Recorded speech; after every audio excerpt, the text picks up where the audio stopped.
Good morning student. आज हम class 9 का chapter number 5 the fundamental unit of life का सब टॉपिक जो हमारा डिस्कशन में चल रहा है वो है सेल ऑर्गेनल्स। हमने सबसे पहले जो सेल ऑर्गेनल्स डिस्कस किया था वो है एंडोप्लाज्मिक रेटिकुलम।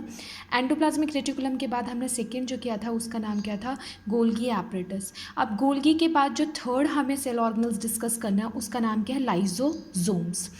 लाइजोसोम्स की मीनिंग क्या होती है, वर्ड से ही हमें पता चल रहा है। लाइजो का मतलब होता है स्प्लिटिंग या ब्रेक डाउन। कोई भी कॉम्प्लेक्स चीज़ को क्या करना है, स्प्लिट करना या ब्रेक डाउन करना, उसे हम किसका नाम देते हैं, लाइजो। और जोम्स का मतलब होता है बॉडी। बॉडी के द्वारा कोई भी कॉम्प्लेक्स चीज़ों को क्या करना है, सिंपल फॉर्म में तोड़ना, क्या कहलाता है, लाइजोजोम। लाइजोसोम्स की डिस्कवरी क्रिश्चियन डी ट्यूब ने किया था और वो सबसे पहले जो डिस्कवर्ड हुआ था वो किस में हुआ था, लीवर सेल के अंदर। नॉर्मली अगर आप डाइजेस्टिव सिस्टम को रिकॉल करो तो आपने पढ़ा भी होगा कि digestive system bile juice secrete करता है और बाइल जूस का काम होता है फैट एसिड्स को क्या करना, स्मॉल कंपोनेंट्स में डिवाइड करना। तो वही चीज़ आप यहाँ पर भी लगा लो कि नॉर्मली क्या होता है कि लाइजोसोम्स क्या करता है, कॉम्प्लेक्स चीज़ को किस में क्या नाम है, डिवाइड करता है सिंपल फॉर्म के अंदर।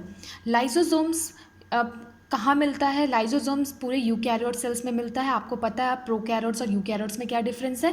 तो यूकैरियोट्स के अंदर मतलब प्लांट्स और एनिमल्स दोनों की ही बॉडी में आपको क्या मिलेगा, लाइजोसोम्स। पर कुछ एक्सेप्शन है, जैसे कुछ यूनिसेलुलर ऑर्गेनिजम्स है उसमें लाइजोसोम्स प्रेजेंट नहीं होते। तो जब हम प्रोकैरियोट्स और यूकैरियोट्स के बीच में डिफरेंस करते हैं तो आप ये भी लिखते हो कि वहाँ पर सेल ऑर्गेनल्स प्रेजेंट नहीं होते प्रोकैरियोट्स में, और यूकैरियोट्स में सेल ऑर्गेनल्स क्या होते हैं, प्रेजेंट होते हैं। अब लाइजोसोम्स किससे बने होते हैं, लाइजोसोम्स का जो कंपोजिशन होता है वो किससे बना होता है, प्रोटीन से, लिपिड्स और इंजाइम से। प्रोटीन का मतलब आपको पता ही है, लिपिड्स का मतलब होता है फैट के सिंपल फॉर्म, और इंजाइम्स, इंजाइम क्या है, एक केमिकल सब्सटेंस हो जो कि रिएक्शन को क्या करती है, फास्ट करती है।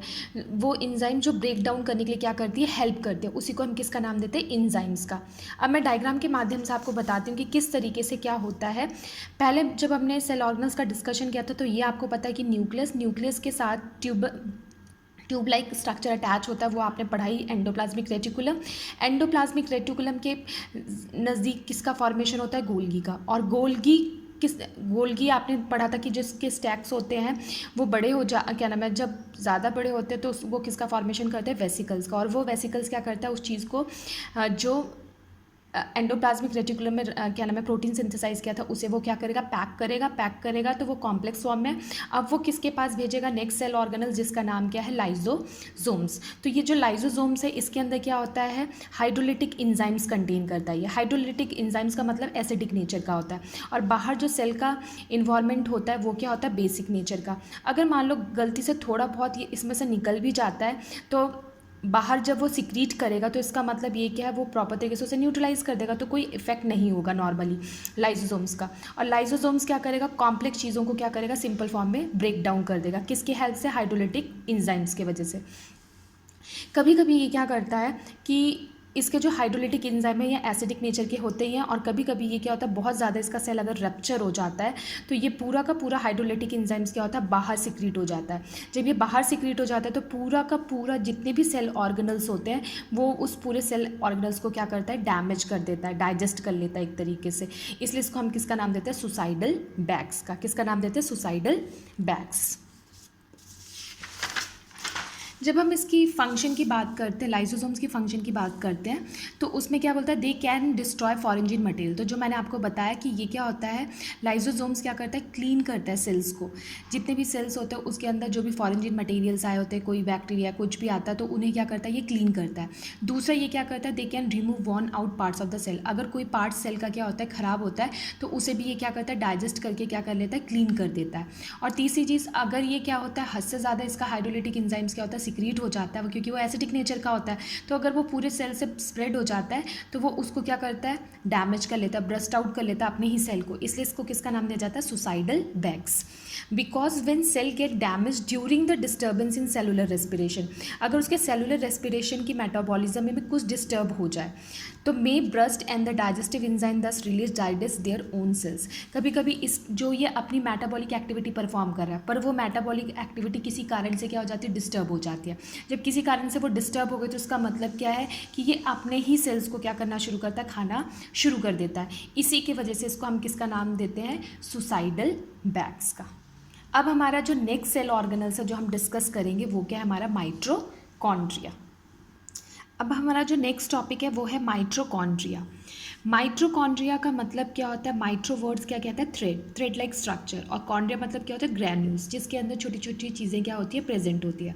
उसे हम किसका नाम देते हैं? माइट्रोकॉन्ड्रिया। माइट्रोकॉन्ड्रिया की डिस्कवरी केल्कर ने 1850 में की थी, और इसका जो स्ट्रक्चर उन्हें नज़र आया था वो कैसे दिखाई दे रहा था? रोड शेप का स्ट्रक्चर दिखाई दे रहा था, जो कि डबल मैम्ब्रेन था। डबल मैम्ब्रेन का मतलब एक मैम्ब्रेन इनर होता है और एक कौन सा होता है? आउटर। दो टाइप के मैम्ब्रेन्स वहाँ पर इन्वॉल्व होते हैं, इसलिए इसको किसका नाम दिया गया? Double membrane. तो जो आउटर मैम्ब्रेन होता है वो पोरस नेचर का होता है, और पोरस का मतलब होता है स्मूथ, क्योंकि उसकी जो आउटर कवरिंग है वो कैसी होगी? स्मूथ होगी। और इनर मैम्ब्रेन जो होता है वो कैसा होता है? फोल्डेड होता है। कैसे होता है? फोल्डेड। मैं अभी डायग्राम से भी समझाऊंगी आपको। फोल्डेड मैम्ब्रेन होता है, जो किसका फॉर्म करता है? क्रिस्टे का फॉर्म करता है, और उसी के अंदर स्मॉल बॉडीज़ होती हैं, जिसका नाम जो स्मॉल बॉडीज़ उस के अंदर प्रेजेंट होते हैं उसको हम किसका नाम देते हैं? ऑक्सीजोम्स का नाम देते हैं। अब कंपोजिशन का मतलब है कि माइट्रोकॉन्ड्रिया किससे बना हुआ है। तो आपको पता है माइट्रोकॉन्ड्रिया किससे बना है? प्रोटीन से, लिपिड से, आरएनए से और डीएनए से। तो आपको पता है डीएनए और आरएनए क्या है? एक तरीके से जेनेटिक मटेरियल। ये एक ऐसा सेल ऑर्गेनल्स है कि ये न्यूक्लियस की कमांड की कोई ज़रूरत नहीं होती है, अपना कमांड खुद करता है। इसलिए ये अपना कमांड खुद करता है, तो इसलिए हम इसको क्या कहते हैं? Genetic material. तो बोला जाता है, कभी क्वेश्चन भी पूछ लिया जाता है 1 मार्क्स का, कि ऐसे सेल ऑर्गेनल्स का नाम बताओ जो जिसका खुद का जेनेटिक मटेरियल है। तो जिसका खुद का जेनेटिक मटेरियल है वो है एक माइट्रोकॉन्ड्रिया, और दूसरा कौन सा? प्लास्टिड्स। तो प्लास्टिड्स किसके अंदर होता है? प्लांट्स में, और प्लास्टिड्स प्लांट्स में, और दूसरा आपका कौन सा हो गया? माइट्रोकॉन्ड्रिया। तो आपको ये 2 नाम याद होना चाहिए, जिसका खुद का क्या होता है? जेनेटिक मटेरियल होता है। ठीक है, इसलिए इसको एक और नाम दिया जाता है सेल्फ रेप्लिकेटिंग ऑर्गेनल्स। इसको किसका नाम दिया जाता है? Self replicating organelles. क्यों? क्योंकि ये क्या कंटेन करता है? Genetic material. नेक्स्ट जब हम बातें करते हैं इसकी स्ट्रक्चर की, जब मैंने ये जो स्ट्रक्चर ड्रॉ किया है, रफली स्ट्रक्चर आपको ड्रॉ करके बताया है। ये जो मैंने बाहर का बनाया, आप पहले ये स्ट्रक्चर को देखो, एक रॉड शेप का स्ट्रक्चर नज़र आ रहा है, और इसका जो मैंने बाहर का आउटर दिखा रखा है, ये क्या आपका? Outer membrane. क्या कहते हैं इसको? आउटर। और ये जो ये देख रहे हो आप, ये फोल्डेड टाइप का, ये कौन सा हो गया आपका? Inner membrane. क्या हो गया? इनर मैम्ब्रेन, जिसके अंदर आपको मैंने बताया था वो किससे बना है? क्रिस्टे से बना है, जो कि क्या करता है? स्मॉल चीज़ें, स्मॉल बॉडीज़ को कंटेन करता है, जो मैंने ये अंदर बनाया। अब आप यहाँ ध्यान से सुनो, आउटर मैम्ब्रेन और इनर मैम्ब्रेन के बीच की जो जगह होती है उसको हम किसका नाम देते हैं? Inter membrane space. क्या कहते हैं उसे? Inter membrane space. और इनर मैम्ब्रेन के अंदर जो फ्लूइड लाइक स्ट्रक्चर प्रेजेंट होता है उसको हम किसका नाम देते हैं? मैट्रिक्स। क्या कहते हैं उसे? मैट्रिक्स। और मैट्रिक्स क्या कंटेन करता है? डीएनए और राइबोसोम्स, और इसके अंदर आरएनए, जो जेनेटिक मटेरियल आपके। ठीक है, अब ये तो आपने डायग्राम देख लिया। अब it is a cavity that is filled with a matrix containing DNA and ribosomes. मैंने आपको पहले बताया कि यहाँ पर ये मैट्रिक्स कंटेन कर रहा है, तो उस मैट्रिक्स के अंदर क्या होगा? डीएनए और राइबोसोम्स।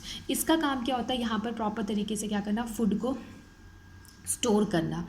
तो आपने क्या नाम है 7th क्लास में एक टॉपिक पढ़ा होगा, रेस्पिरेशन। रेस्पिरेशन का मतलब क्या होता है?